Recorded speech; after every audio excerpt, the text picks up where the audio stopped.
Anda menyaksikan Headline News pukul 9 waktu Indonesia Barat. Pemirsa, hari ini Mahkamah Konstitusi menggelar sidang lanjutan sengketa pemilihan umum dengan agenda pemeriksaan pembuktian untuk perkara-perkara perselisihan hasil pemilihan umum legislatif 2024.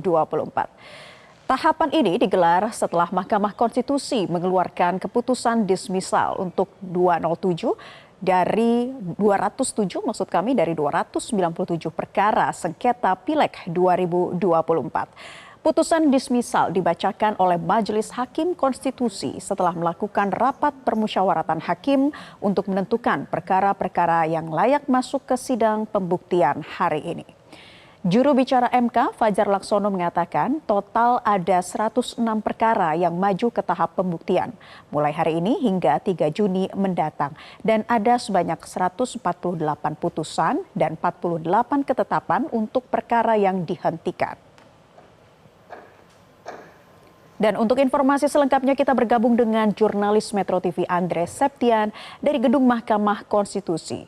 Septian, dari 106 perkara, ada berapa perkara persorangan dan partai yang disidangkan hari ini oleh Majelis Hakim? Iya, Naila, untuk hari ini MK kembali melanjutkan sidang hasil perselisihan pemilihan umum atau PHPU 2024 dengan agenda pembuktian, yakni mendengarkan keterangan saksi atau ahli dari pihak pemohon, kemudian memeriksa dan juga memastikan alat bukti tambahan yang diajukan oleh para pemohon untuk nantinya bisa disahkan. Hari ini ada 20 perkara dari 106 perkara yang disidangkan.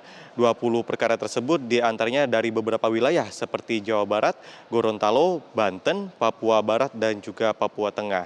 Total sebanyak ada 106 perkara yang dinyatakan oleh Majelis Hakim layak untuk masuk ke agenda sidang pembuktian pada hari ini hingga 3 Juni mendatang. Nantinya dari 106 perkara tersebut dibagi beberapa perkara perharinya, seperti pada hari ini disidangkan sebanyak 20 perkara dan dibagi dalam 2 sesi, yakni sesi pagi dan juga sesi siang.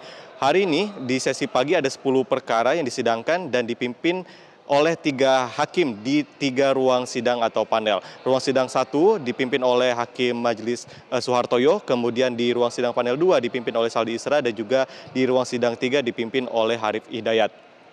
Dari 20 perkara tersebut, 2 diantaranya merupakan perkara perseorangan dan sisanya merupakan perkara yang diajukan oleh 10 partai. Kami mencatat dari misalnya Partai Nasdem, pada hari ini terdapat 2 perkara yang disidangkan, yakni perkara nomor 90 dan juga perkara nomor 128, masing-masing dari wilayah Jawa Barat dan juga Papua Tengah. Untuk perkara nomor 90, seperti sebelumnya pada sidang dismisal, untuk perkara ini Partai Nasdem berhasil untuk dinyatakan masuk ataupun mendapatkan kepastian untuk melanjutkan ke sidang tahapan pembuktian, di mana di perkara nomor 90 tersebut merupakan perkara yang terregister untuk wilayah Dapil Jawa Barat 1, tepatnya Partai Nasdem mengupayakan untuk mengembalikan sebanyak 460-an suara. Hal ini dikarenakan suara tersebut hilang atau juga berpindah ke partai lain. Sehingga pada hari ini nantinya perkara tersebut akan disidangkan siang nanti, dan kuasa hukum dari Partai Nasdem ini telah menyiapkan